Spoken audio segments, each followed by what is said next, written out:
Ya udah kita mulai aja ya.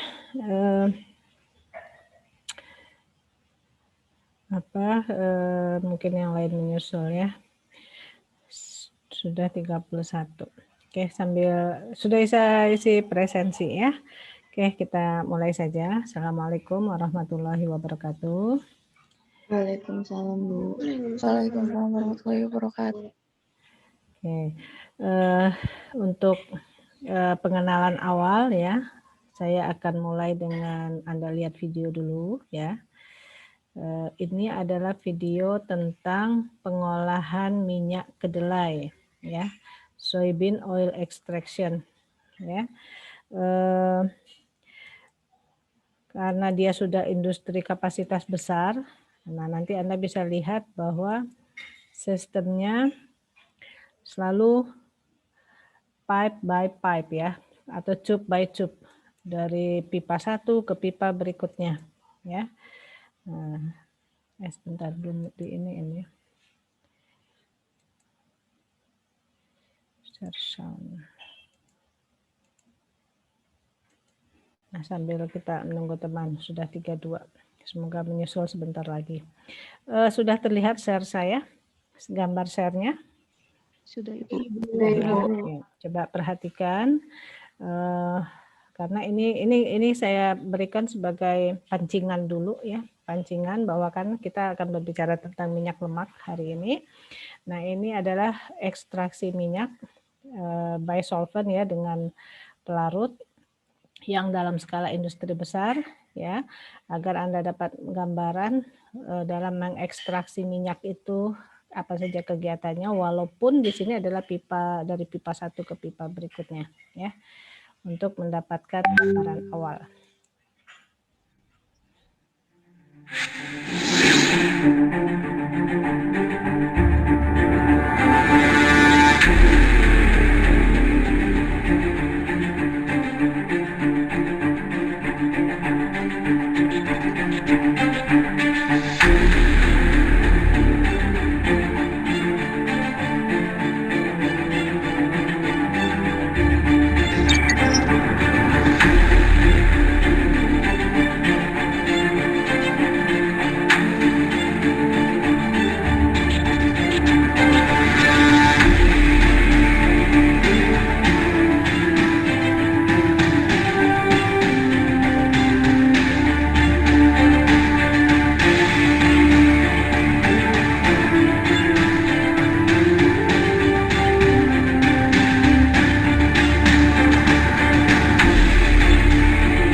sudah selesai ya. Nanti kita ini lagi. Sekarang saya buka PDF-nya. Oke. Sudah berganti PDF ininya tampilannya ya. Oke. Sebelum masuk kita ke materi PDF kita ya, materi kuliah ya. Tadi dari gambaran video, nah apa yang bisa Anda tangkap?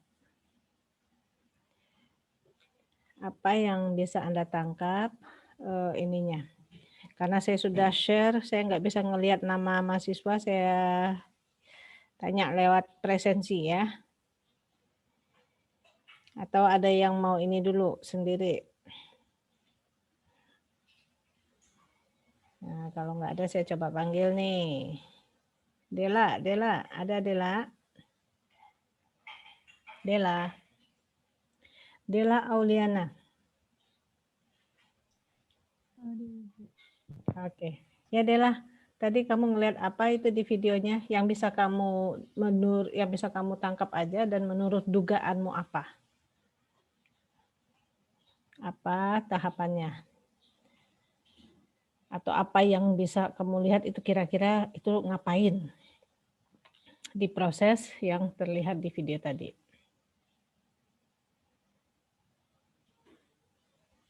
Ayo Dela. Biji kedelainya diekstrak gitu ya, Bu?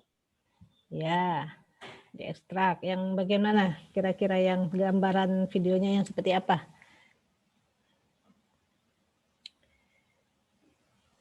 Kalau nggak salah di tabung yang besar gitu tadi ada proses ekstraksinya juga. Lebih tepatnya yang pada waktu ada conveyor, ya, yang ada seperti belt berjalan, ya, terus ada air yang ngucur dari atas. Nah itu solvennya, ya. Lalu kemudian saat dia lewat di belt itu kan ada bundaran ya. Nanti kita terakhir kalau jika masih ada waktu saya putarkan lagi untuk menangkapnya ya. Nah ada bundaran itu sekaligus menggrinder gitu loh, menggilas. Nah jadi sebagian yang sudah terekstrak nanti jatuh ke bawah. Yang belum dia muter kan, dia continuous. Nah keputar lagi, kesiram lagi sama solvennya, ke grinder lagi, ke gilas lagi. Nah seperti itu. Nah sehingga saat udah jadi minyak kotor itu naik ke dalam tabung yang besar, itu sekalian pembersihan yang kotorannya itu nempel ke dinding-dinding tabung kecil, yang bersihnya masuk ke tabung yang lain ya. Itu gambaran secara global ya. Jadi tadi adalah minyak yang dihasilkan adalah minyak kedelai ya, minyak kedelai yang kapasitasnya cukup banyak tadi itu ya, 300 ton per hari ya, 300 ton per hari, bayangkan ya, jadi pasti hasilnya besar. Oke. Nah, jadi kita coba langsung ini ya. Jadi kalau dengan begini sekalian saya ingin menginfokan ya. Nah, materi kita di Prodi JMP ini saling terkait ya. Nah, sekarang Anda belajar minyak dan lemak materinya ya, zatnya itu ya, minyak dan lemak itu materialnya. Anda belajar dari sisi kimianya ada sedikit dan pengolahannya, karena materi kita adalah teknologi pengolahan. Mungkin di kimia pangan Anda sudah belajar juga minyak dan lemak, tetapi dari sisi bahan kimianya apa yang ada dalam minyak lemak. Ya. Nah, di P3IP saya yakin Anda dulu sudah pernah belajar ya, alat-alat ekstraksi, alat-alat filtrasi ya, lalu alat-alat untuk pengecilan ukuran. Ya, jadi kalau seandainya Anda kumpulkan ya, seperti puzzle ya, sudah mulai tersambung nih, apalagi Anda semester 4 ya sekarang ya, semester 4 tingkat 2 ya. Jadi puzzle-nya itu sudah nempel-nempel, tinggal nanti harus Anda gabungkan ya. Jadi jangan sampai kimia pangan, mungkin kimia pangan Anda dari semester berapa dulu ya, udah lewat, jangan sampai lupa ya. Jadi ini kita anggap sebagai minyak lemak itu sebagai suatu objek, Maka di kimia pangan Anda belajar struktur kimia minyak lemak itu apa, sifatnya apa ya. Lalu kemudian si objek minyak lemak ini di TPPN Anda belajar bagaimana mengolahnya ya, menjadi produk apa, produk pangan apa ya. Lalu kemudian di P3IP itu masuk alat-alatnya ya. Karena di minyak untuk mendapatkan minyak lemak ini kita membutuhkan proses yang ada ekstraksi, ada filtrasi, ada pengecilan ukuran, ada sortasi ya. Jadi merupakan jadi kalau sudah puzzle yang ada tadi tinggal Anda nanti gabungkan dikit-dikit ya, jangan sampai dilepas ya. Jangan sampai Anda mengatakan bahwa kadangkala materinya overlap, enggak juga ya, namanya kita menyambung pasti ada bagian yang bersentuhan gitu ya untuk sampai ke sambungan berikutnya ya. Jadi yang mata kuliah ini mungkin menyebutkan sedikit disambung dengan mata kuliah ini agar dia menyambung, agar masuk ke tahap berikutnya gitu ya. Nah, kenapa saya ingatkan begitu? Karena nanti pada waktu Anda semester 6 saat ujian kompetensi ya. Nah, puzzle itu gambaran besar itu akan yang menjadi pertanyaan Anda gitu ya. Jadi sekarang dikumpul-kumpulin dulu. Nanti saat Anda ujian pembekalan dan kompetensi sebelum PKL, nah gambaran besar itu sudah tergambar. Jadi Anda saat ditanya ngelingnya itu terbayangkan gitu ya. Nah, itu sekedar ini saja. Sekedar pengingat ya, pengingat bahwa kurikulum kita, materi-materi kuliah kita di prodi SCMP itu sudah diatur sedemikian rupa, saling terkait untuk mencapai tujuannya gitu ya, visi dan misinya gitu ya. Oke, kita masuk ke materi kita, minyak dan lemak ya. Nah, kategorinya ada 2. Ada yang bisa kita makan tanpa perlu dimasak ya, langsung kita makan. Ya, kita kenal sebagai edible fat consume atau uncooked ya. Walaupun beberapa juga kadang-kadang dipakai juga untuk masak ya, tapi enggak banyak ya. Seperti kita bisa langsung makan ini mentega, margarin, kita bisa langsung makan. Ya. Atau ada juga yang sebetulnya dia itu tidak dimakan langsung, tapi dia merupakan mediator yang digunakan dalam proses penggorengan atau proses pembuatan produk yang lain ya, seperti minyak goreng ya. Minyak goreng itu dia mediator atau penghantar panas ya, yang dimasak. Jadi yang tadi tidak dimasak sudah bisa kita konsumsi, yang minyak goreng ini dimasak ya, dimasaknya bersama dengan bahan pangan ya. Kita tidak ada makan minyak goreng, maksudnya minyak goreng sendiri kita makan begitu enggak ada. Tetapi kalau margarin dan mentega itu kita makan ya, kita oleskan roti kita makan. Dan tidak pernah ada kita mengoleskan roti dengan minyak goreng lalu kita makan ya. Jadi gitu ya bedanya ya. Jadi ada yang dimasak, ada yang tidak dimasak. Ada yang bisa langsung konsumsi, ada yang dikonsumsinya dengan dimasak ya. Oke. Nah, asalnya dari mana si minyak tadi? Ya, jadi kalau kita berbicara minyak dan lemak itu seperti satu kesatuan ya. Nah, kita mengenal ada dari tanaman dulu ya, dari tanaman. Ini Anda mengenal ini gambar apa? Ada yang tahu nih? Ini gambar apa nih? Ada yang tahu nggak? Sawit ya, Bu? Ya, sawit ya. Ini namanya tandan sawit segar ya, tandan buah sawit TBS. Ya, dia masih segar ini, belum dikletekin ya. Jadi sumbernya dari tanaman-tanaman, pertama ada yang dari biji ya, bijinya itu yang diekstrak. Contohnya ada biji kapas ya, biji wijen ya, biji kedelai ya. Kalau ini kita kenal kalau minyak wijen, ini harumnya khas ya minyak wijen itu ya. Kemudian dari kacang-kacangan. Lalu ada juga yang daging buahnya. Jadi biji pertama, lalu ada daging buahnya. Nah, daging buahnya itu termasuk yang sawit ini. Ya, daging buah. Ada juga dari zaitun. Zaitun itu adalah olive ya, minyak olive yang kalau Anda ke daerah Turki, daerah Mediterania, nah ini banyak ya. Kemudian juga ada yang berasal dari tanamannya itu tahunan ya, tahunan seperti dari coklat dan kelapa ini, kelapa ya. Nah, itu juga bisa menghasilkan minyak Ya, dari santan kita tahu ya, kalau Anda ini kan dapat minyaknya di situ. Selain dari tanaman, dari nabati, ada dari hewan. Ya, minyak lemak ini bisa kita ambil juga dari hewan. Dari mana hewannya itu? Pertama adalah dari hasil susunya. Ya, dari susu hewan di dalamnya ada lemak susu. Ya, kita bisa mendapatkan lemaknya dari susu. Dari hewan kita mendapatkan bahan minyak dan lemak itu dari dagingnya. Kita tahu ya, daging-daging hewan itu ada yang gajih-gajihnya itu ya. Nah, dagingnya ada yang, kalau daging sapi lemaknya adalah lemak sapi ya. Kalau daging kerbau lemak kerbau, tapi nggak banyak ya. Nah, yang banyak itu justru malah dari daging babi, lemaknya banyak. Ya, sehingga biasanya lemak babi ini murah ya, karena sebagian besar badannya itu terdiri dari banyak lemak. Ya, jadi kalau di industri-industri di luar itu karena lemaknya banyak dan murah, itu sering dipakai dimasukkan ke dalam proses, bisa proses pangan, bisa non pangan. Nah, oleh karena itu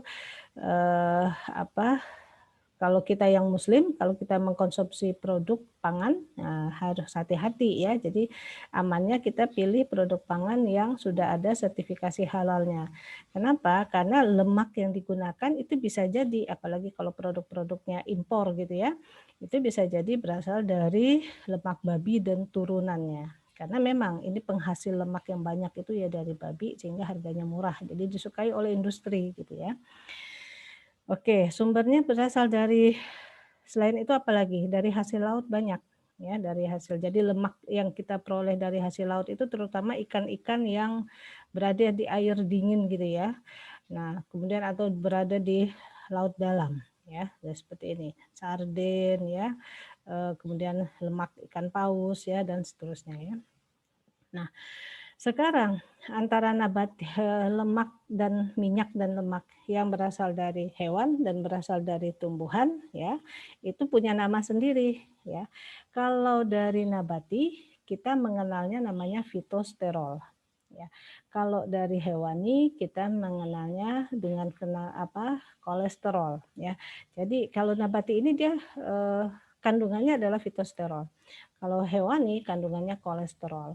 Nah, makanya kalau saya dulu sering lihat iklan itu ya, minyak goreng tanpa kolesterol. Nah, ya memang iya, karena minyak goreng yang beredar di kita itu pasti dari tanaman ya. Tidak mengandung kolesterol, ya, tertulis di labelnya ya. Jadi itu sebetulnya iklannya itu adalah pembohongan publik juga ya. Bagi orang yang nggak tahu, orang image-nya ini sehat karena nggak ada kolesterol. Padahal dia berasal dari nabati. Nabati memang ya kandungannya bukan kolesterol, kandungannya namanya fitosterol. Ya, kalau dari hewani baru kandungannya namanya kolesterol untuk minyak dan lemak tadi ya. Jadi dia mengandung kolesterol. Nah, kemudian kandungan asam lemak jenuh ya yang hewani lebih kecil daripada yang nabati ya. Tanda lemaknya jenuh ini apa? Ada yang bisa tahu? Bisa memberikan infonya ke saya. Lemak jenuh itu rantainya rangkap atau ada rantai rangkap atau tidak ada rantai maksudnya sudah ini semua. Lemak jenuh itu bagaimana coba? Tidak ada ikatan rangkap, Bu. Apa? Tidak ada ikatan rangkap. Tidak ada ikatan rangkap. Jadi dia sudah terikat semua ya. Oke. Nah, pada hewan nih lemak jenuhnya lebih dikit. Ya, lebih dikit. Jadi yang banyak apa? Yang banyaknya adalah tidak jenuhnya, gitu ya. Oke. Nah, kemudian, lalu apa gunanya kita pakai lemak ini dalam bahan pangan? Ya, apa gunanya?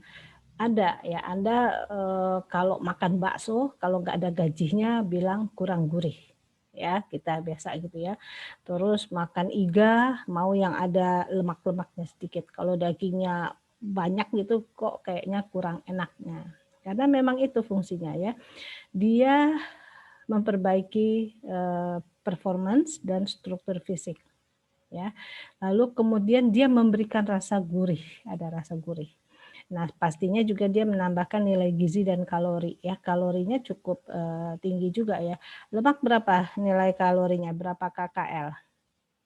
Kalian sudah belajar di PIG bukan ya?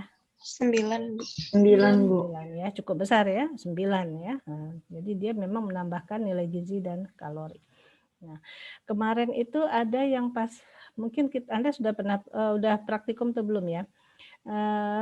Praktikumnya hari Selasa kalau nggak salah. Nah, ada yang menanyakan salah satu kelompok roti supaya menjadi lebih lembut sebaiknya diapakan?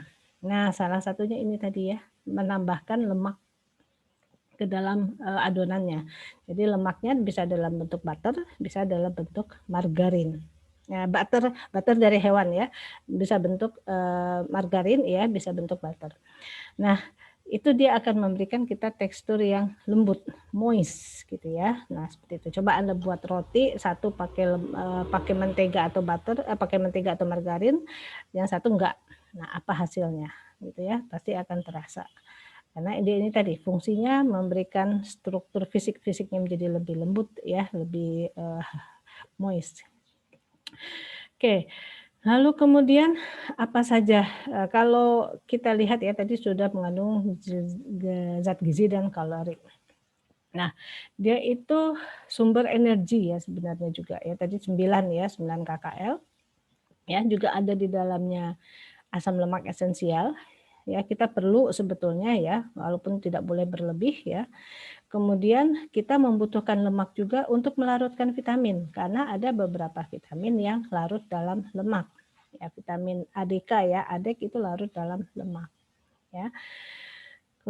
Tetapi ya ciri khas yang lain ya, selain kelebihan yang tadi, dia itu mudah mengalami kerusakan, terutama jika bersinggungan atau kontak dengan oksigen. Ya, sehingga akan terjadi reaksi namanya oksidasi.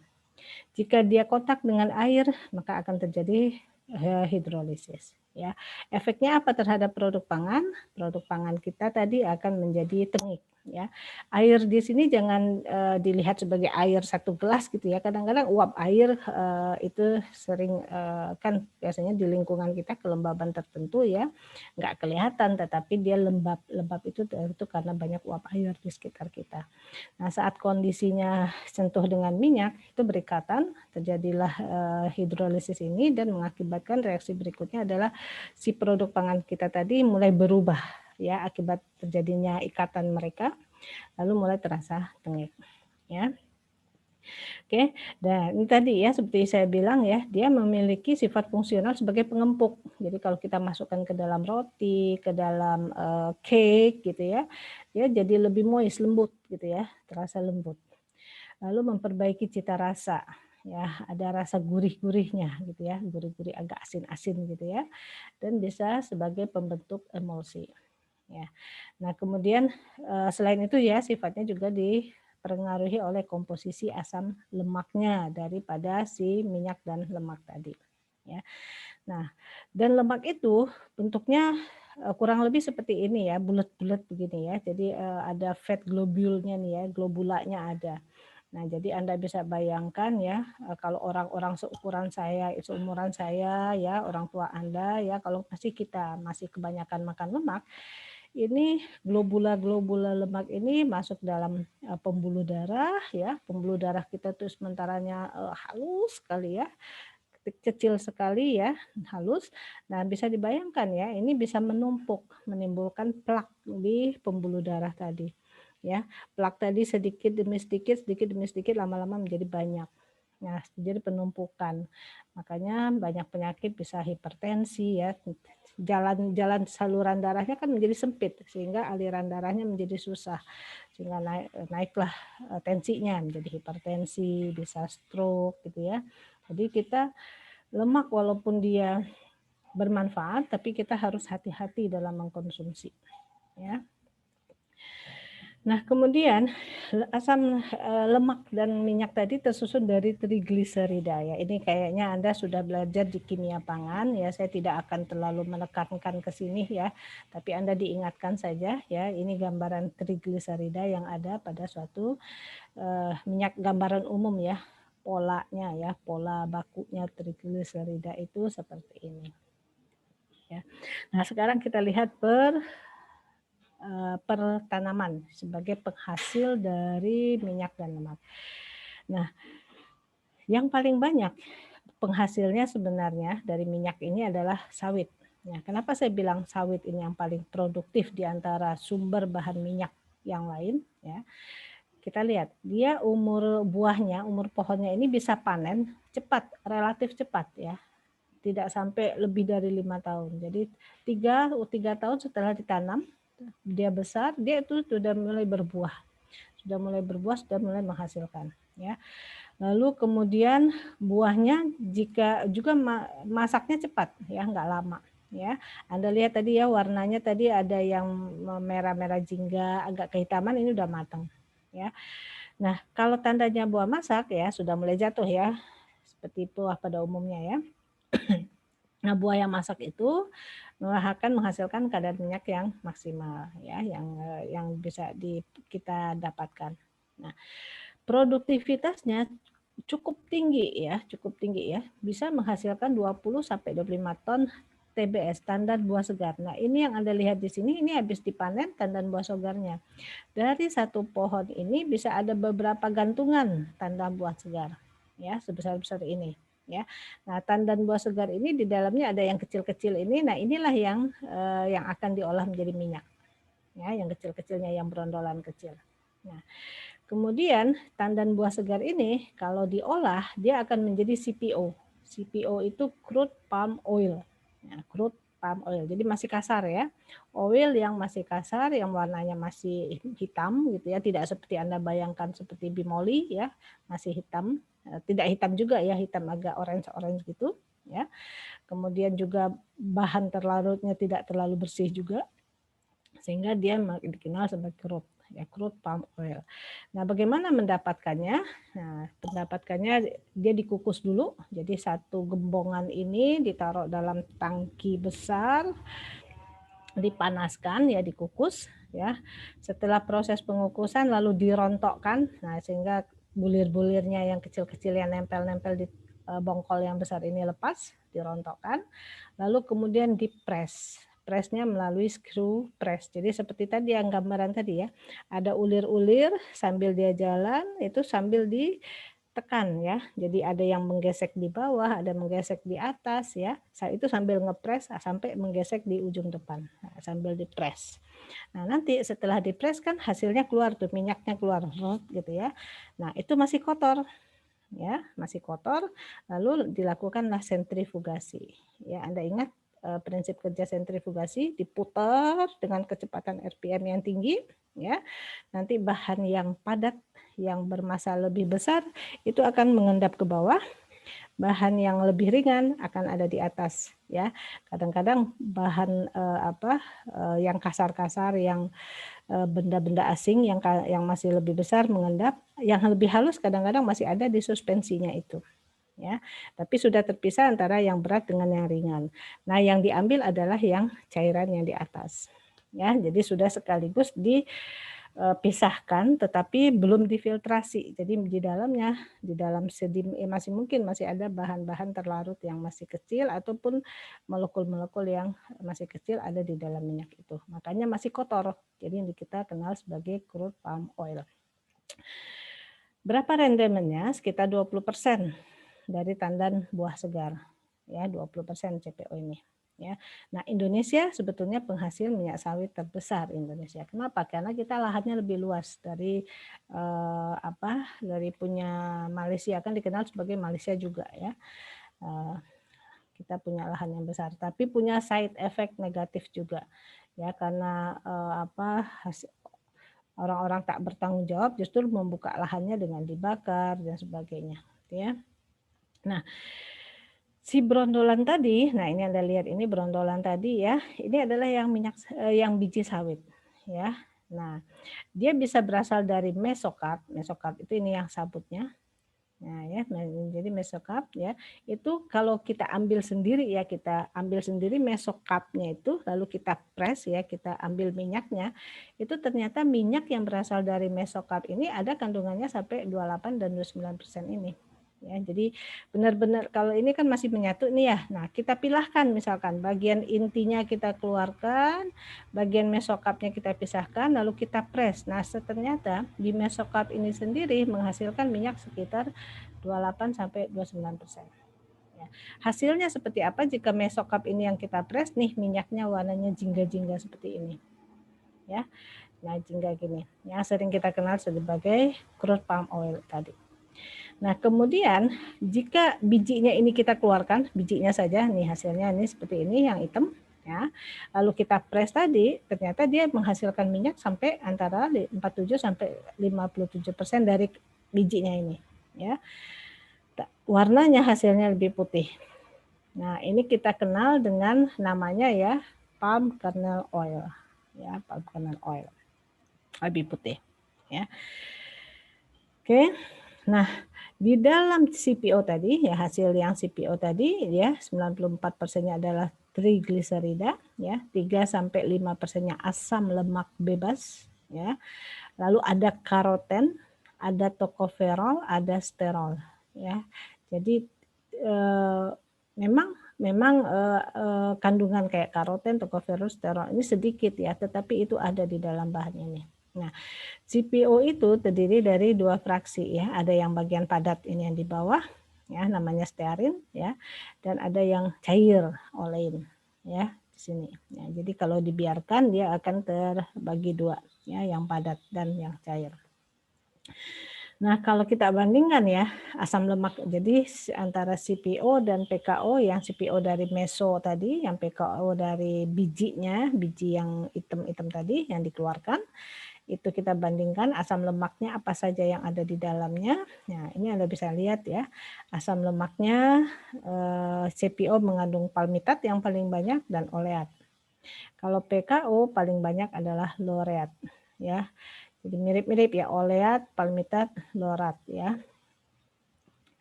Kemudian ada linoleat dan linolenat juga ya. Oke. Nah, ini selain itu apalagi ya? Nah, selain itu yang kandungan yang kecil-kecil yang cuma 1% tadi ya. Jadi kita kenal sebagai kandungan minor itu mengandung karoten ya, beta karoten. Kita perlu ini.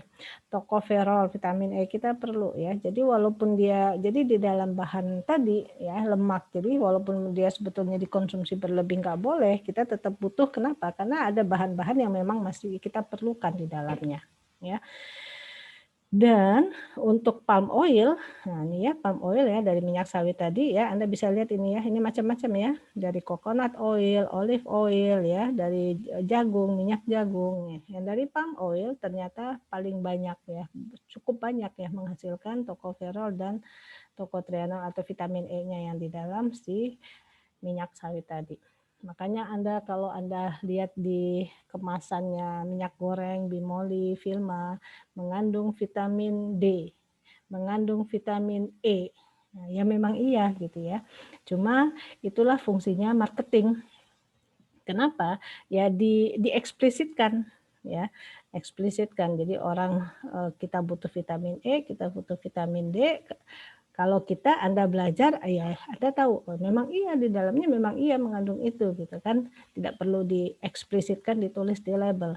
Tapi namanya marketing, nah, komunitasnya kan beragam ya. Jadi ada orang-orang yang bukan bidang ilmunya, bukan bidang ininya perlu tahu saat membaca di label, oh dia mengandung vitamin D, vitamin E sekian gitu ya. Strategi marketing. Tidak mengandung kolesterol gitu ya, itu strategi marketing juga ya. Oke. Nah, keunggulan minyak sawit ini dibandingkan minyak-minyak yang lain tadi ya, produktivitasnya tinggi ya. Jadi seperti Anda lihat ya, tanamannya tadi 3-4 tahun sudah bisa menghasilkan ya. Lalu kemudian satu batang pohon itu menghasilkan banyak. Nah, kalau seandainya minyak kedelai misalkan, minyak kedelai itu butuh lahan yang lebih luas, ya, lahan yang lebih luas untuk menghasilkan sekian ton minyak gitu. Kalau minyak sawit, lahannya menjadi kecil karena dalam satu pohonnya aja udah menghasilkan banyak ya. Jadi terbayangkan itu produktivitasnya tinggi dari minyak sawit itu, ya. Ya, jadi kalau kita lihat ya sampai 3 ton per hektar per tahun. Sementara kedelai hanya 0,3 ton per hektar per tahun. Ya. Lalu biaya produksinya relatif murah, setengahnya ya produksinya ya 160 ton US dollar ya kalau kedelai sampai 300 ton. Ya. Oke. Jadi sebetulnya menghasilkan minyak sawit itu bagus ya selama dikerjakan dengan bertanggung jawab gitu ya. Bertanggung jawab dalam artian orang-orang yang terlibatnya tidak sampai merusak lingkungan gitu ya. Oke. Ini tadi ya. Oke, sumber bahan minyak yang kedua berikutnya apa? Sumber bahan minyak yang kedua kelapa. Nah, ini kita ambil minyak sawit, ambil kelapa karena di Indonesia ya, Indonesia banyaknya sawit ya, banyaknya kelapa. Nah, bayangkan tadi minyak sawit berbuahnya 3-4 tahun. Kalau kelapa kita harus nunggu agak lebih lama, 5-7 tahun. Ya. Lalu minyak kelapa itu diambil dari mana? Dari daging buahnya ini. Nah, kita ya yang sering bantu ibunya di dapur atau yang sering masak kan ngambil minyaknya dari daging buah kelapa yang diparut ya. Kita parut, kita kecilkan ukurannya, kita ekstrak ya, diekstraksi dengan air. Dengan air panas akan mendapatkan hasil lebih banyak. Didapat santan. Nah, santan ini ya yang mengandung minyak. Jadi kalau Anda bisa dengan proses pemanasan, dimasak terus sampai akhirnya keluar minyaknya, ataupun tanpa pemanasan. Tanpa pemanasan, dibiarkan saja ya santan tadi dibiarkan, nanti akan terpisah bagian yang bawah dengan bagian yang atas. Nah, bagian bawah itu biasanya padatan, yang di atas berupa cairan. Nanti cairannya kita ambil, kita diamkan lagi, nanti dia akan terpisah lagi. Yang masih mengandung berat jenis yang lebih besar dia akan ke bawah, yang minyaknya kan selalu bagian atas. Pisahkan lagi, begitu terus sampai terakhir tinggal minyaknya saja yang tertinggal. Jadi kita bisa membuat VCO, virgin coconut oil, tanpa panas ya, tanpa bahan tekanan yang sebagainya. Dengan seperti itu ya, Anda bisa coba, dibiarkan saja. Nah, nanti akan terpisah ya bagian yang antara padat dengan cair. Nanti yang cairnya diambil, cair itu sendiri juga akan terpisah antara minyak dengan air. Ya, tadi kan kita mengekstraksinya dengan minyak ya, dengan air. Nah, nanti kalau kita biarkan minyak dengan airnya juga terpisah ya. Airnya di bawah, minyaknya di atas. Setelah itu kita ambil minyaknya saja, kita biarkan saja juga akan terpisah. Padatan-padatan mungkin yang masih ada di minyak akan mengendap dan sehingga yang tertinggal hanyalah si minyak sendiri yang bagian atas. Ya, kita bisa buat sendiri minyak kelapa yang tanpa pemanas dan tanpa ekstraksi yang lain, tapi perlu sabar. Kenapa? Karena membiarkannya itu ya butuh waktu semingguan lah kali gitu ya. Nah, untuk tahap industri itu sangat tidak recommended ya. Jadi kalau kita di rumah tangga pengen coba-coba bisa. Ya. Nah, jadi bagaimana kita mendapatkan minyak kelapa tadi ya? Ada 2 cara. Kita ekstraksi daging buah ya. Dapatnya santan ya. Ini yang tahap yang sering kita lakukan. Atau kita nggak pakai mengekstraksinya ya, kita keringkan sehingga menjadi kopra. Ya, mungkin Anda sering dengar ya istilah kopra. Ya, ini dia gambarannya ya sebelah kanan. Daging kelapa yang dikeringkan. Nah, minyak kelapa tadi karakteristiknya ini ya, beberapa ya, titik lelehnya sekitar di suhu ruang ya. Nah, jadi kalau Anda taruh minyak kelapa di suhu ruang ya dia dalam bentuk kondisi suhu ruang dia agak beku. Agak leleh ya, maaf. Leleh dia ya karena dia leleh di suhu ruang. Titik bekunya 5. Jadi kalau Anda masukkan ke kulkas, dia membeku. Ya, di kulkas yang suhu sekitar 5 ini dia di sini dia sudah membeku. Ya, ada bilangan iod dan bilangan penyampunannya juga. Ya. Minyak kelapa dengan minyak sawit harganya lebih mahal minyak kelapa. Ya, kenapa? Ya itu tadi. Karena kalau bahan bakunya sedikit, ya pasti kan menjadi supply-nya dikit ya. Jadi harganya lebih mahal. Kalau minyak sawit banyak gitu ya, supply-nya banyak. Jadi lebih murah ya kalau Anda lihat ya, minyak kelapa lebih mahal. Nah, kemudian bagaimana cara kita pengolahannya minyak kelapa, minyak atau lemak ini ya?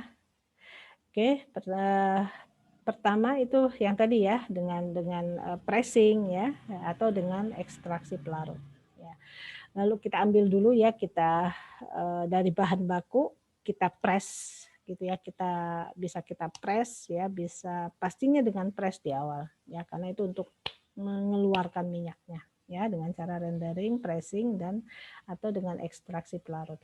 Ekstraksi pelarut ini juga perlu dikecilkan ukurannya dulu ya, nggak bisa bulut-bulut gitu langsung diinikan tanpa ada kegiatan mekanis di dalamnya ya, tetap saja entahkah dia dipres dulu, entahkah dia dikecilkan cara yang lain ya, untuk membuka sel-selnya ya, baru kita masukkan si pelarut untuk mengekstraknya. Lalu setelah keluar ya, setelah keluar masih kotor, di dalamnya masih menempel getah-getah ya. Nah, tahap berikutnya masuk ke tahap degumming ya. Kita hilangkan getah-getahnya tadi, penghilangan gamnya. Nah, sudah dihilangkan gamnya, masih belum bersih, mulailah kita masuk ke tahap refining ya. Kita hilangkan asam lemak bebas. Ya, asam lemak bebas yang tidak terikat ya, yang bebas, dengan menambahkan alkali. Ya, jadi nanti kan asam ketemu basa berikatan ya. Nah, sehingga berikatan lalu sehingga terbentuk, kita kenal sebagai proses penyambunan. Nanti dia akan berbentuk seperti buih-buih gitu ya, hasil ikatannya itu. Nah, itu bisa dihilangkan. Jadi bisa terpisah buih-buihnya tadi ya. Nah, lalu setelah itu tahapan itu masuk ke tahap berikutnya bleaching. Nah, bleaching ini pemutihan ya. Jadi kalau minyak kasar itu masih agak gelap warnanya ya, coklatnya menjadi coklat tua, jingganya juga agak jingga tua gitu ya, ditambahkanlah bleaching, pemutih. Ya, kadang-kadang bukan pemutih seperti bayangan kita ditambahkan untuk putih gitu ya. Ada ditambahkan bahan absorben yang akan mengikat ya, dia mengikat. Jadi sehingga warna yang penyebab warna yang agak gelap tadi itu udah terikatan sehingga hasilnya menjadi lebih bersih ya. Kalau Anda mungkin pernah melihat penjernihan air, nah kurang lebih seperti itu ya. Diserap dulu bahannya sehingga hasilnya menjadi lebih, karena tidak ada yang menyebabkan kotor, yang menyebabkan warna gelap, akhirnya hasilnya akan menjadi lebih putih gitu ya, lebih muda warnanya. Dan jangan lupa masih bau sebenarnya minyak itu, sehingga ada tahapan namanya deodorisasi ya, menghilangkan odor atau bau-bau yang masih ada di minyak yang tadi ya, yaitu dengan pemanasan vakum. Nah, kemudian baru ke tahap namanya wintering dan fraksinasi ya, wintering dan fraksinasi. Nah, kita lihat dulu satu-satu ya, saat kita lihat ada di belakang sini ya. Sebentar, sebelum masuk ke tahap yang tadi, di sini ada sedikit pengenalan ya. Hasil olahannya apa sih dari minyak dan lemak ya. Jadi minyak lemak itu sebagai bahan baku ya, bahan baku awal yang perlu kita bisa kita buat produk pangan ya. Karena kita di bidang pangan, kita berbicaranya di produk pangan ya. Tapi sebetulnya hasil olahan minyak dan lemak ini nggak cuma di pangan ya, bisa yang lain ya, banyak sebagai di bahan pembersih, di bahan deterjen gitu ada juga ya, di lotion ya, di healthcare ya, skincare gitu ya, banyak. Tapi karena kita fokusnya pangan, maka hasil olahannya yang ditampilkan di sini adalah hanya produk pangan ya. Yang pertama adalah butter. Ya, butter dari lemak hewani ya. Lemak hewani contohnya dari lemak susu ya, lemak susu ya.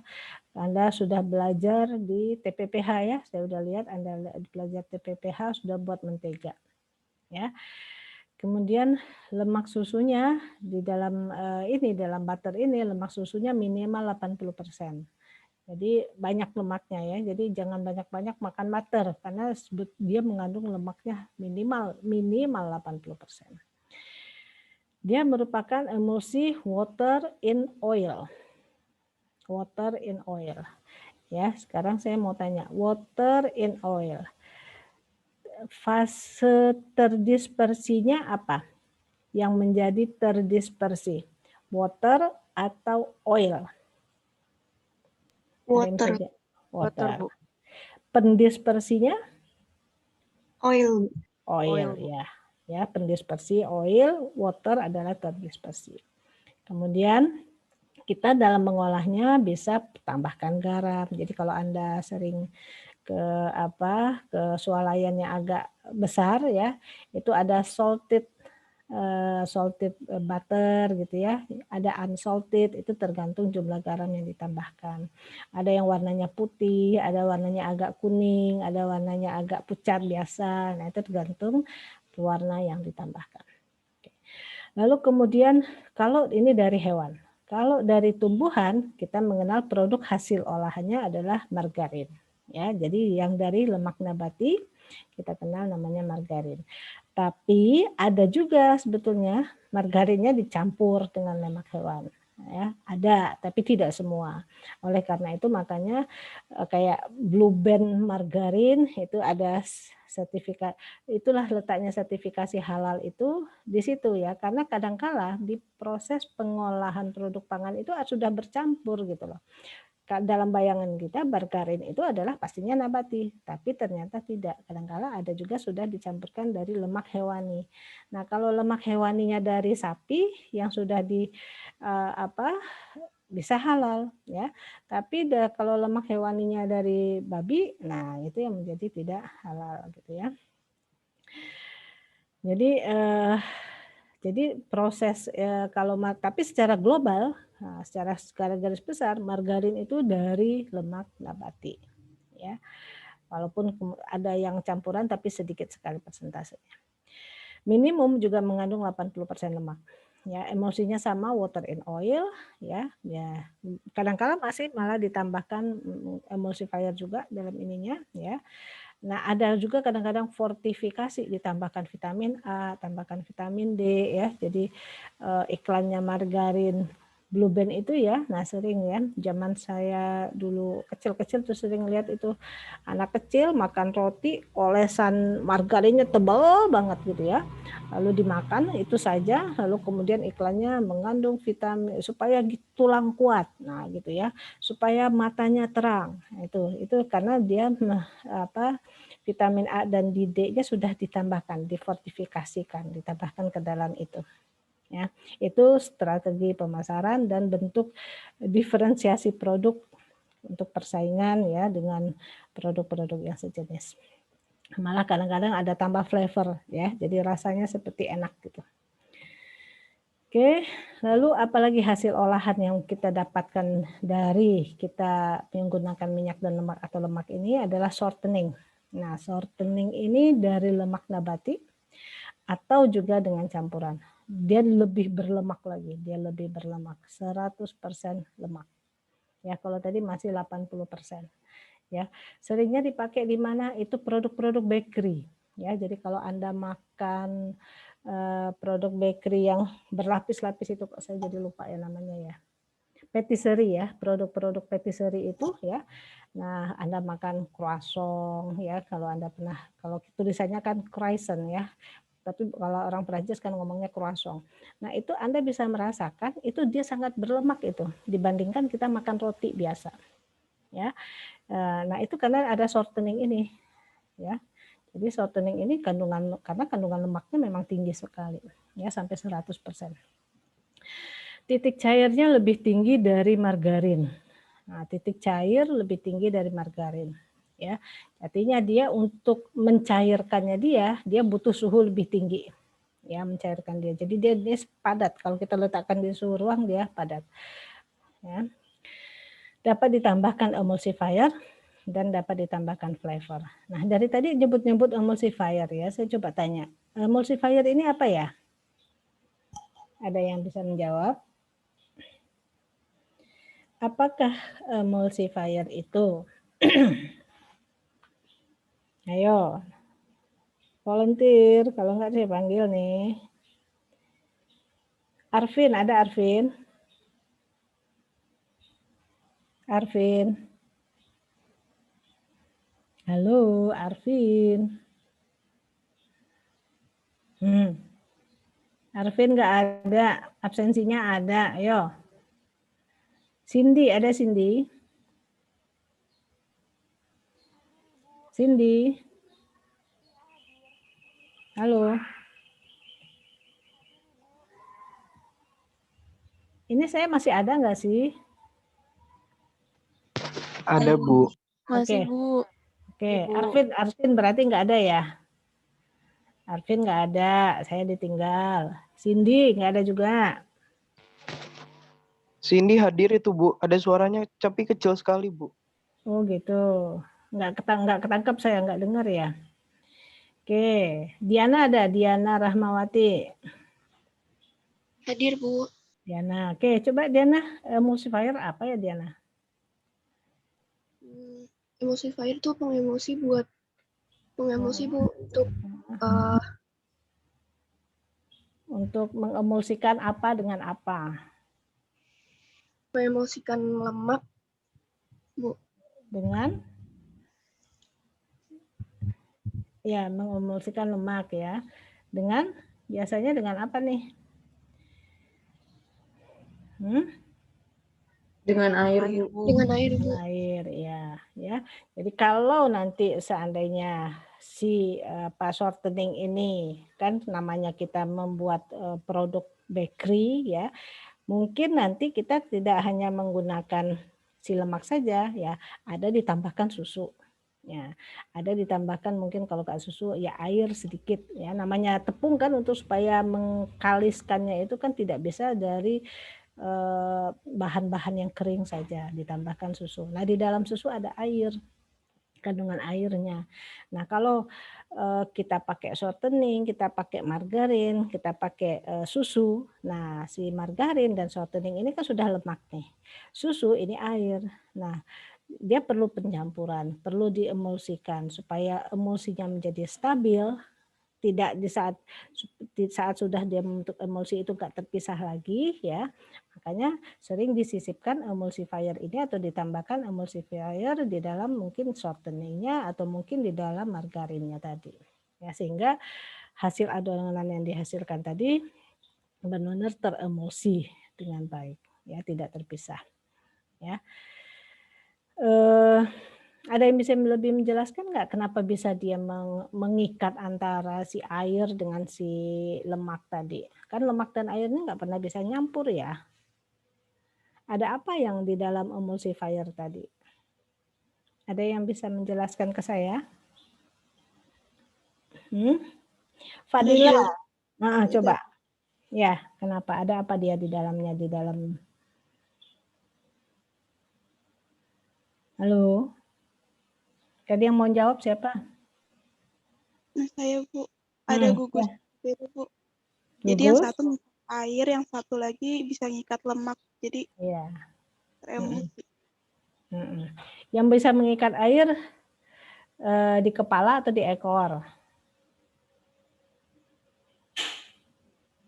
Ya, jadi ada gugus polar dan non polar.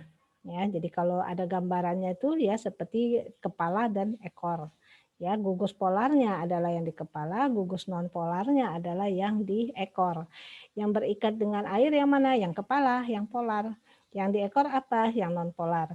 Jadi seolah-olah dia mengikat ya, jadi kepala dan ekor, jadi dia menyatukan antara lemak dan air. Itu ya prinsip yang emulsifier. Ya, jangan lupa itu. Ya. Nah, kemudian selain shortening, apalagi produk turunan dari minyak dan lemak adalah minyak goreng. Ya, ini Anda lihat ya, dia berbentuk cair. Ya, dan memang lebih disukai bentuk cair. Ya, umumnya dari nabati. Ya, oke.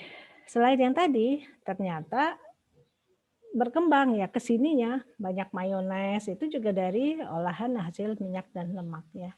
Di mayones itu minyak nabatinya sampai 80%. Ada cuka di dalamnya ya, sehingga menimbulkan rasa asam sedikit saja ya.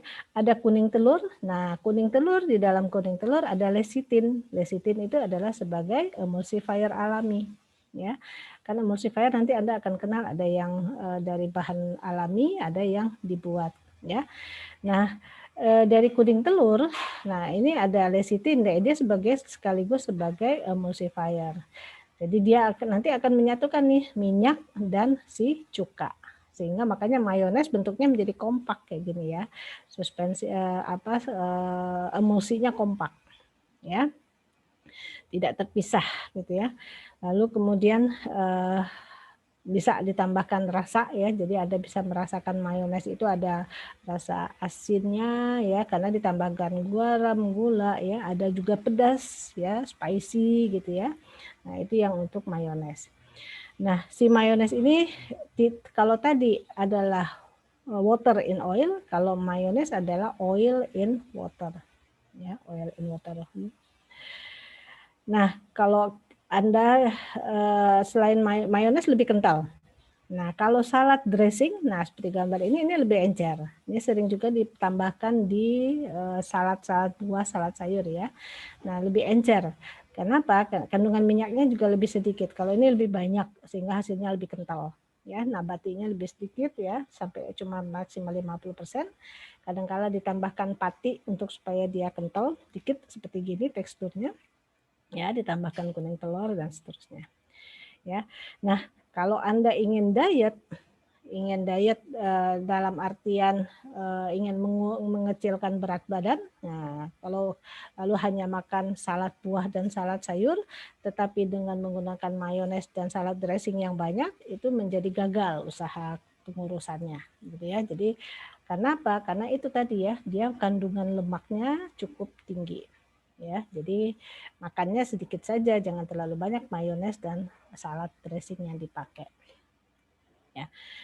Lalu kalau dari kelapa itu tadi kalau virgin coconut oil itu khas ya dari kelapa ya.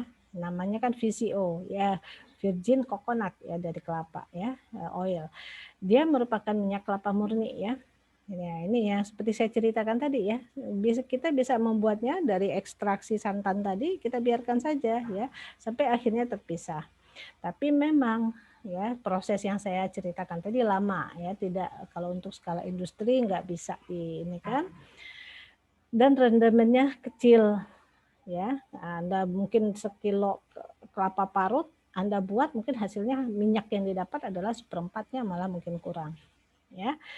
Tapi kalau untuk industri ya supaya agak cepat prosesnya dan agak banyak itu biasanya ditambahkan beberapa perlakuan ya. Jadi kadang-kala ada pakai bahan kimia tertentu ya. Ada proses pemanasan tetapi tidak tinggi ya. Jadi tidak tinggi ya, cuma sedikit ya dalam pemurnian. Nah, itu tadi dalam proses yang dipisah-pisahkan tadi ya. Kemudian keterlibatan mekanis juga sedikit ya. Asam laurat pada minyak kelapa lebih banyak asam lauratnya ya. Nah, karena hasilnya rendemennya sedikit, dia lebih mahal nih. Per liternya sampai 15 US dollar ya per liternya minyak kelapa. Oke, dipakainya seperti saya ceritakan tadi ya, hasil olahan-olahan ini ya tidak hanya di produk pangan, di non pangan juga ada ya. Nah, kalau virgin oil itu bisa untuk perawatan-perawatan ya. Ya bisa rambut ya, kulit ya. Nah, ini kan kita tahu minyak kelapa VCO itu kadar lauratnya tinggi. Nah, kadar laurat tinggi itu bermanfaat ternyata bisa melawan virus, bakteri dan patogen lain dan memperbaiki sistem kekebalan tubuh. Makanya ada treatment pengobatan penyakit yang memang meminum minyak kelapa sehari 1 sendok. Nah, itu kenapa ya? Itu untuk ini melawan penyakit-penyakit ini. Ya, ada yang treatmentnya. Kabarnya juga bisa menurunkan hipertensi ya. Tapi kalau saya kok masih takut juga ya, namanya minyak kan ada lemak di dalamnya ya. Takutnya globula lemaknya juga masih ada gitu ya. Nah, tapi ya itu tadi ya, ada treatment yang ini tadi karena ingin memanfaatkan ini nih laurat ini ya, laurat yang tinggi yang bisa meningkatkan kekebalan tubuh. Nah, tadi adalah hasil produknya ya. Nah, sekarang yang menyebabkan dia bisa rusak itu apa ya? Jadi kerusakan dari produk-produk yang berasal dari minyak lemak ini ya. Pertama ya, akibat dari proses hidrolisis. Ya, trigliserida yang ada di dalam minyak lemak jika kena air atau bersentuhan dengan air atau entahkah dengan ditambahkan air atau kontak tanpa sengaja atau kontak tidak dengan sengaja ya akan mengakibatkan terjadi proses hidrolisis yang hasilnya adalah gliserol dan asam lemak bebas ya. Kedua yang bisa menyebabkan kerusakan adalah oksidasi yang sering kita kenal ya, oksidasi lemak ya, yang menyebabkan terjadinya terbentuknya peroksida ya, peroksida. Ya, kalau Anda Anda kan sudah belajar umur simpan ya. Nah, umur simpan produk ya. Keripik atau coklat batang atau bahan yang mengandung lemak itu ya. Anda belajar penyimpanan Arrhenius ya. Mereka kan Anda belajar ya kerusakan yang dipercepat. Sekedar fresh nih ya, juga sekadar meyakinkan Anda bahwa ilmu kita itu saling terkait ya. Jika kita ingin menduga umur simpan coklat batang atau produk-produk pangan yang lain yang mengandung lemak atau minyak, kalau kita biarkan dia saja dia gitu ya sampai dia menjadi rusak, itu bisa waktunya 6 bulan lebih kayak produk coklat ya, produk-produk yang lain yang tahan lama. Itu sangat tidak efisien untuk menduga umur simpan. Sehingga ada metode yang dipercepat ya, dipercepat kerusakannya. Nah, ada yang sensitif terhadap panas. Yang sensitif terhadap panas salah satunya adalah produk yang berasal dari turunan minyak dan lemak ini. Ada yang sensitif terhadap uap air ya, yang adalah produk-produk yang kayak keripik, kayak minuman instan, itu adalah kerusakannya dipicu oleh uap air. Nah, sekarang kita kembali ke produk yang mengandung minyak lemak ini. Kerusakannya salah satunya dipicu atau sensitif ya terhadap perubahan suhu. Sehingga di proses Arrhenius dilakukanlah, ditreatmentlah dia disimpan pada suhu yang berbeda, yang lebih tinggi dari suhu normal.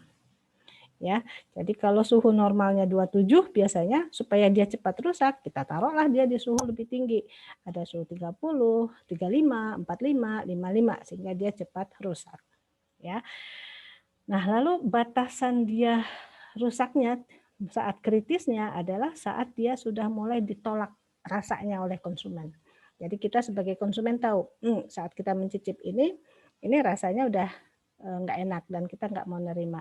Itu adalah batasan kritisnya. Ya, batasan dia masih batas maksimal dia batas minimal dia rusak, tetapi masih bisa diterima oleh konsumen, itu adalah batas QS-nya. Nah, untuk produk minyak dan lemak, ya, kita bisa melakukan dengan 2 uji ya. 2 uji, yang satu adalah dengan ORLAB. Nah, cukup kita cicip yang Anda lakukan mungkin ya, cicip, lalu kemudian Anda bisa ini udah mulai rusak dan sebagainya. Yang kedua, kita melakukan uji dengan analisis kimiawi ya. Apa analisis kimiawinya? Banyak ya.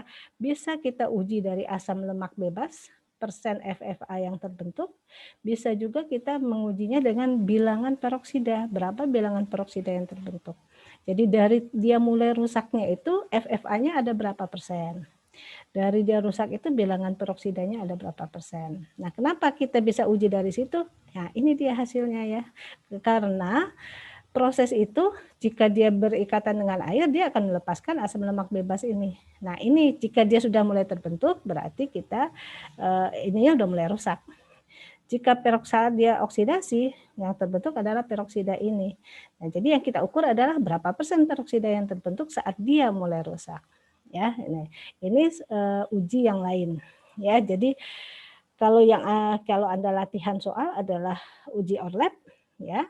Tetapi kalau ORLAB saja untuk industri pangan itu enggak kuat ya, biasanya mereka membutuhkan beberapa analisis uji untuk saling menguatkan dan ditambahkan ada uji asam lemak bebas ataupun uji peroksida ya.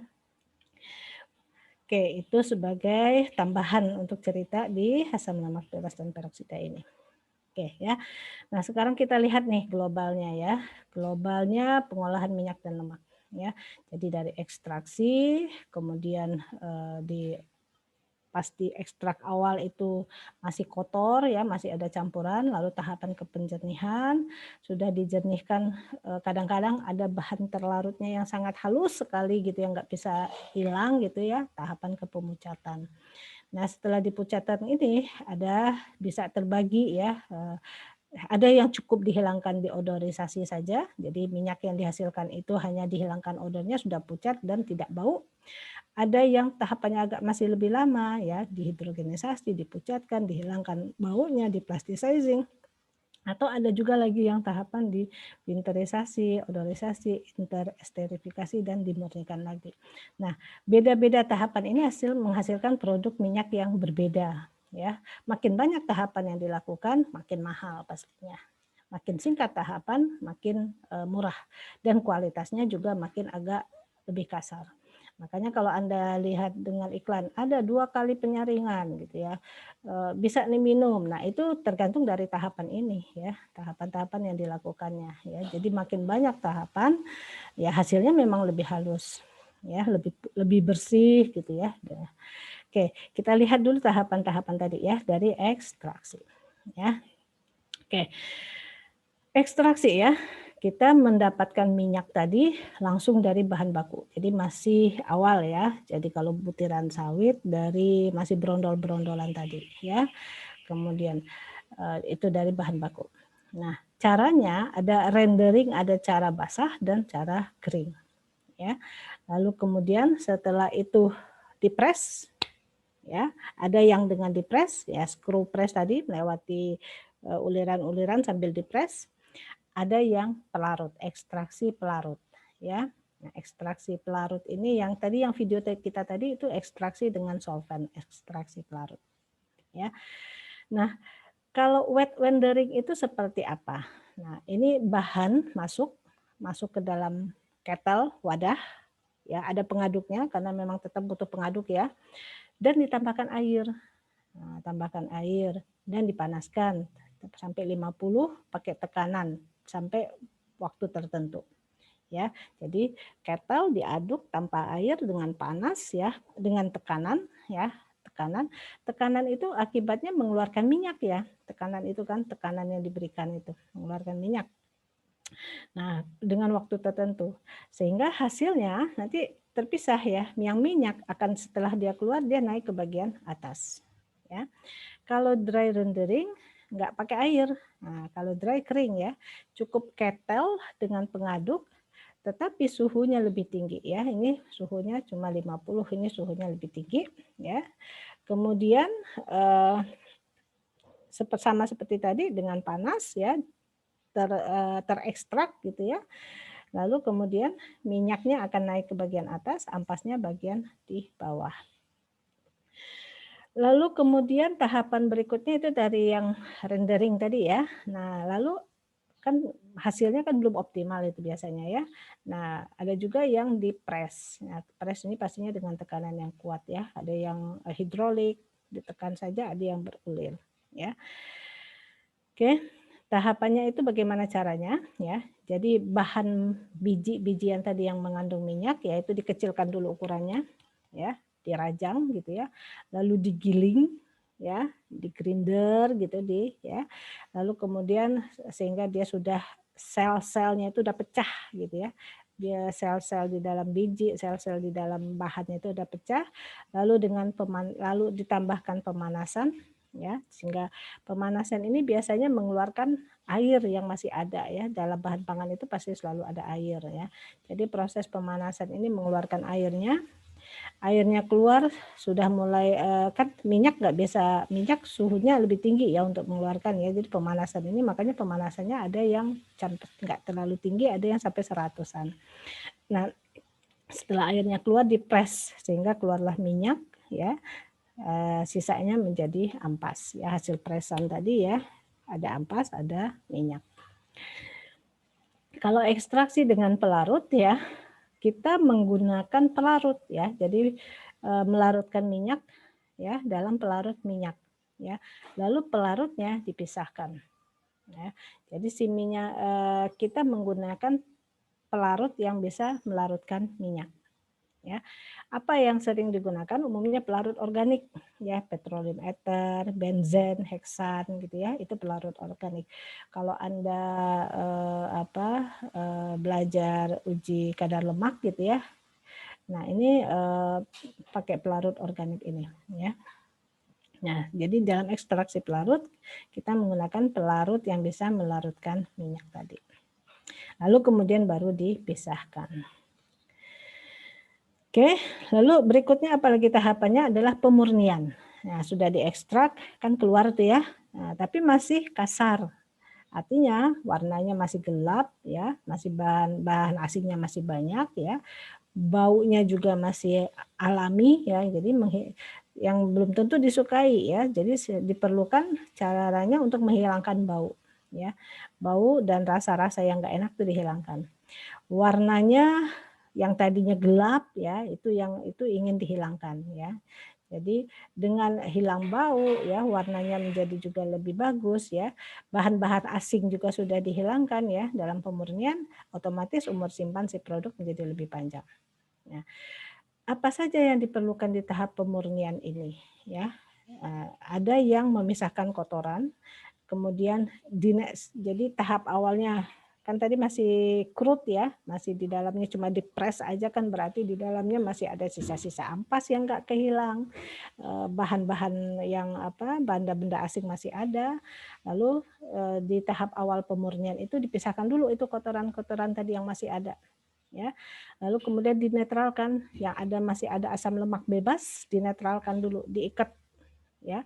Lalu kemudian warnanya yang masih agak gelap mulai dihilangkan, baunya yang sudah masih enggak enak dihilangkan. Jadi dihilangkan dekolorisasi, hilangkan warna yang gelap, deodorisasi menghilangkan bau, dan ada winterisasi. Ya. Nah, kita mulai dari pemisahan kotoran dulu ya. Kotoran yang habis dipres tadi atau diekstraksi tadi pasti masih banyak kotorannya, masih crude, masih kasar ya.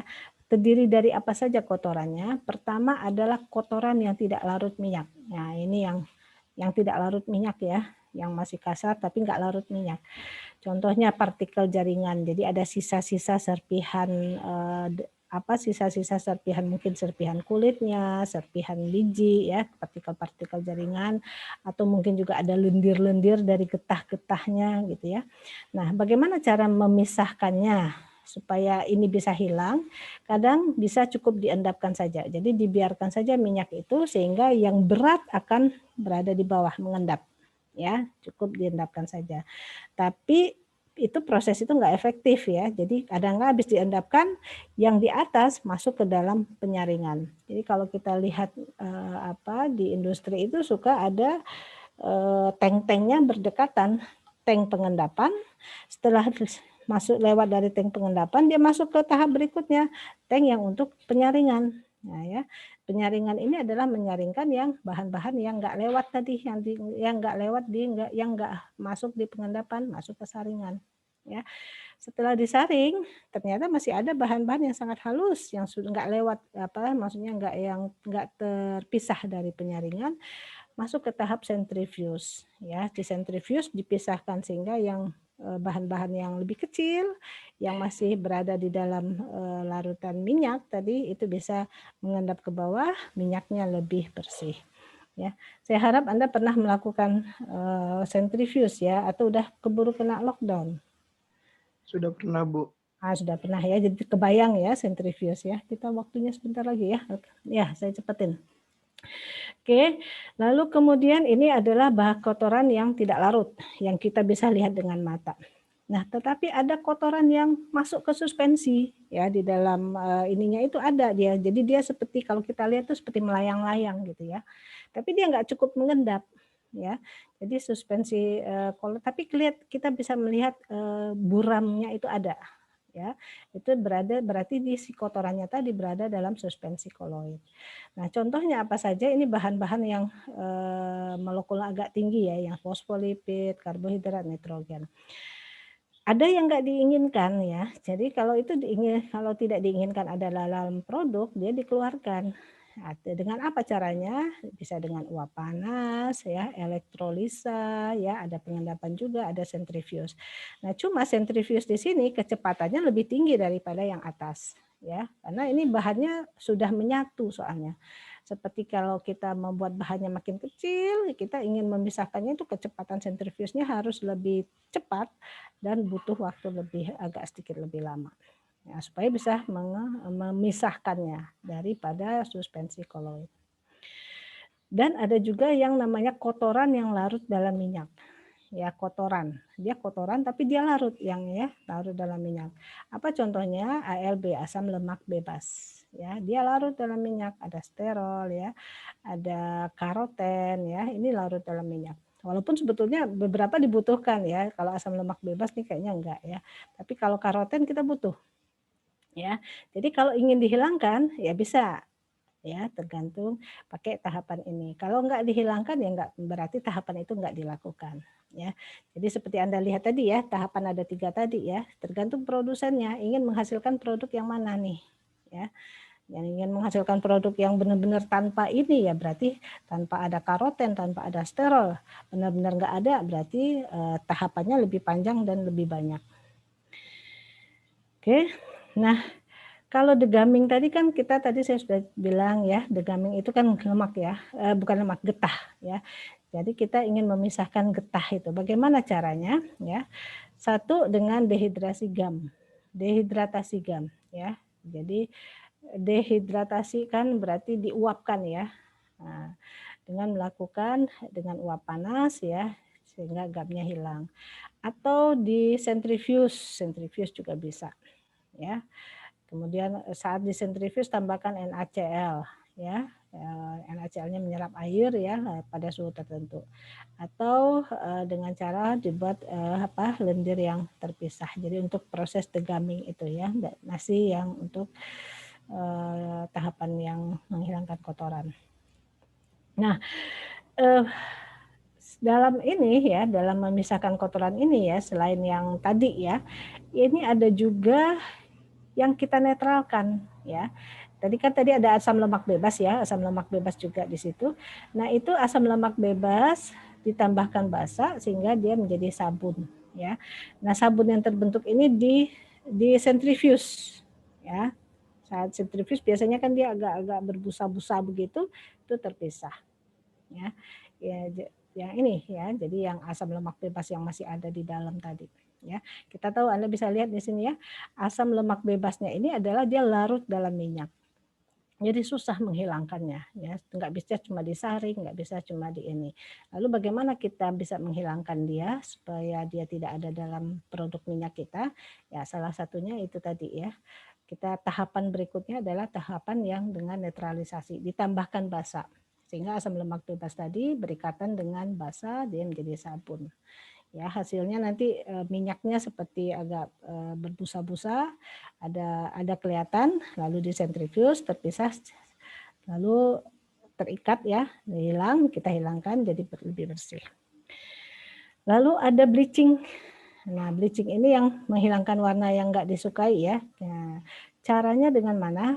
Kita tambahkan absorben ya, absorben. Jadi absorben itu bisa dari arang aktif. Nah, dia menyerap ya. Arang aktif itu dia punya banyak pori-pori di dalamnya.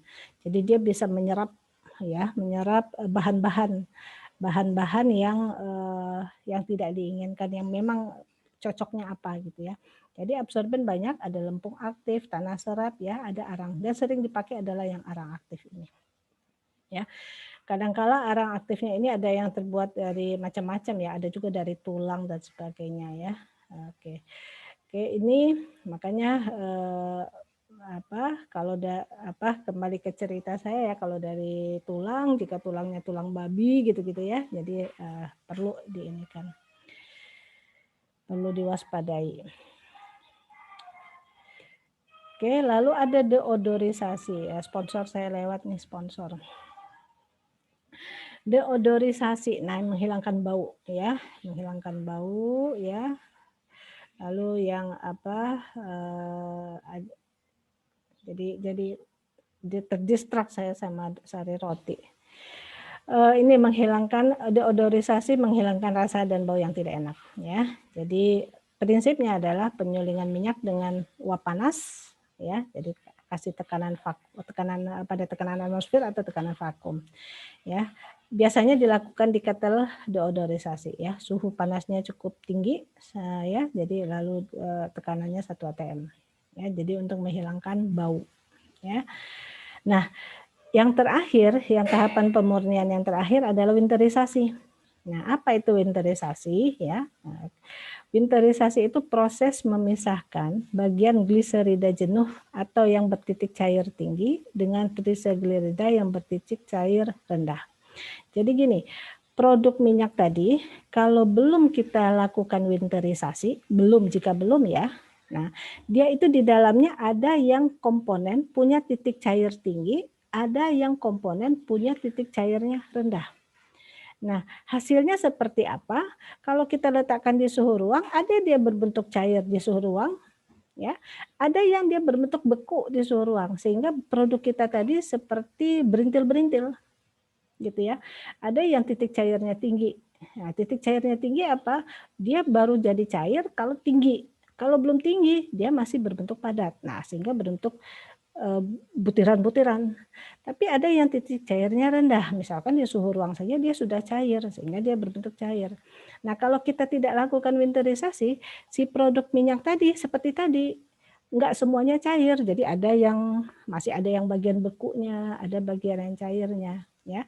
Jadi untuk produk pangan itu enggak, performance-nya enggak bagus gitu ya, terlihatnya seperti kok tidak bagus lah ya, tidak ada bahan-bahan padat di dalamnya.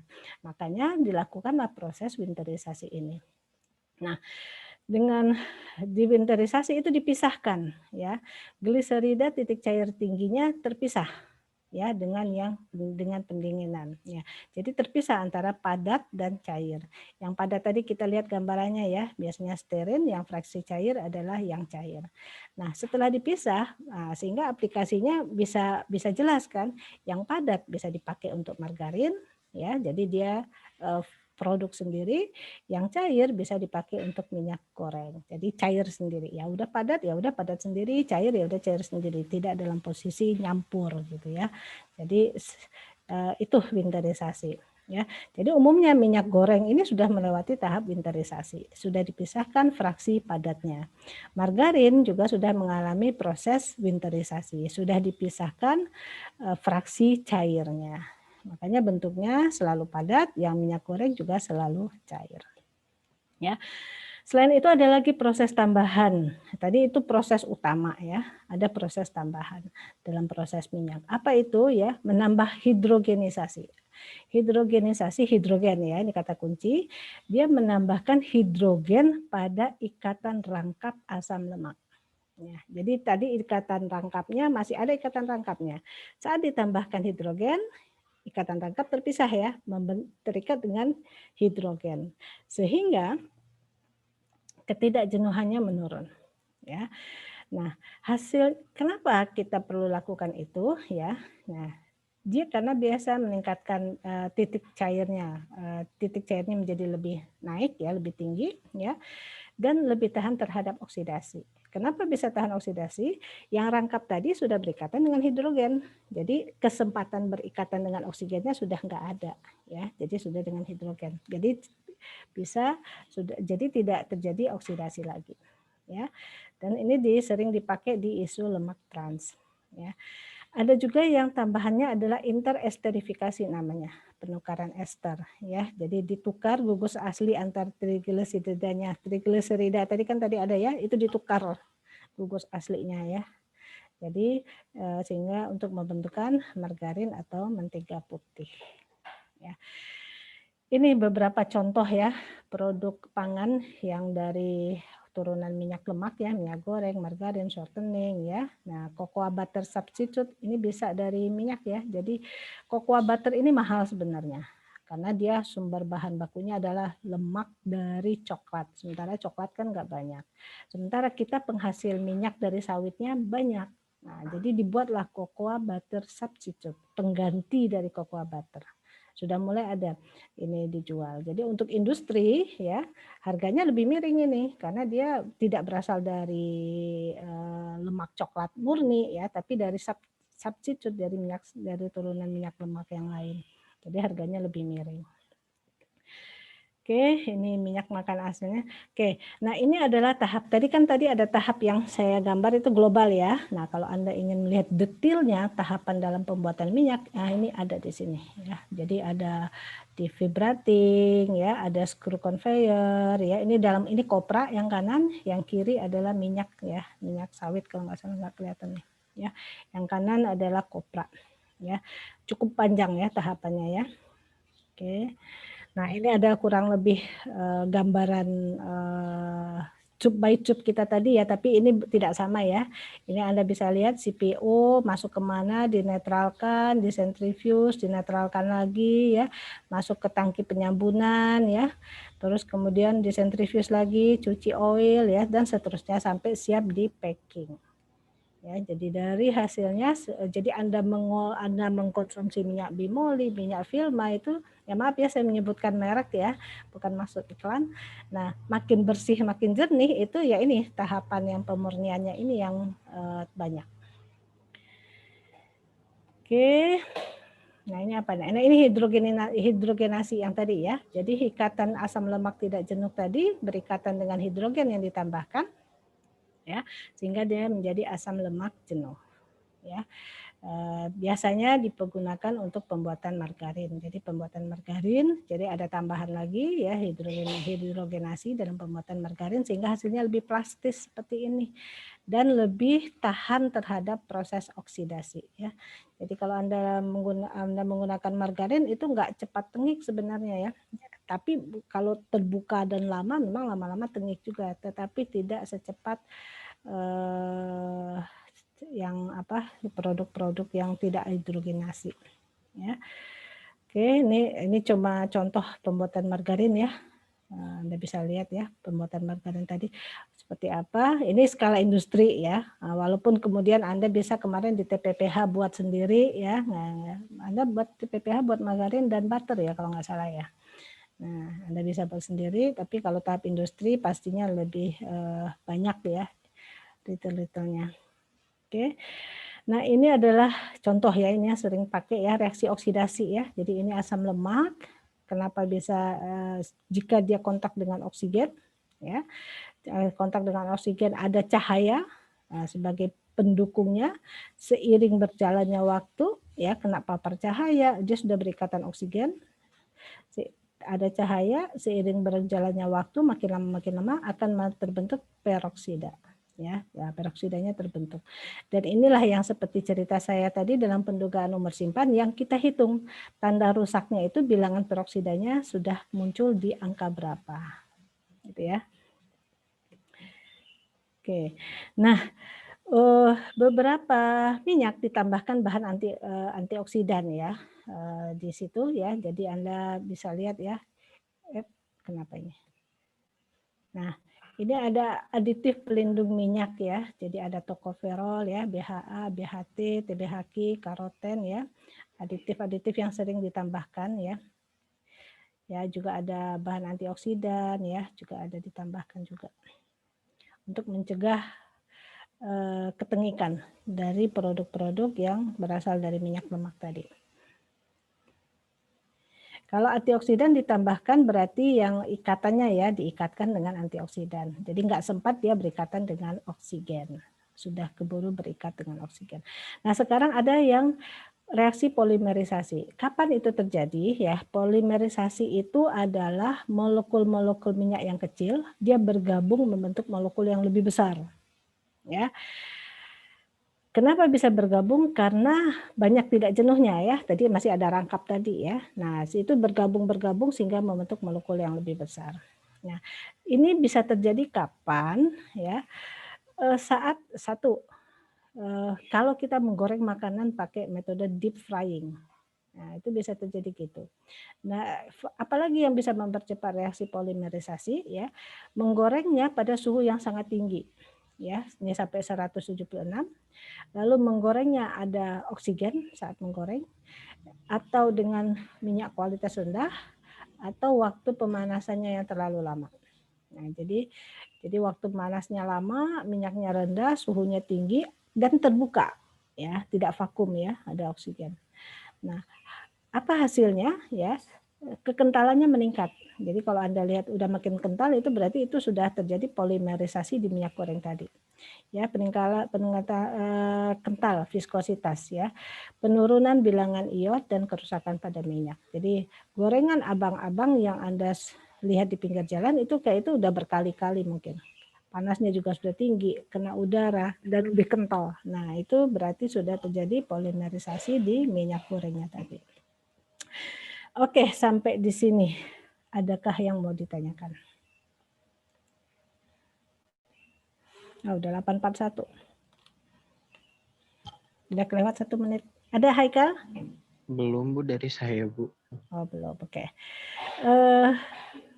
Kalau tidak ada yang ditanyakan, materi ini sudah di-upload di Evita ya. Jadi silahkan dilihat dan dibaca. Slide-nya cukup banyak ya. Jadi sebagai pengenalan awal, tadi rencana saya ingin mutarkan video yang tadi lagi agar tergambarkan proses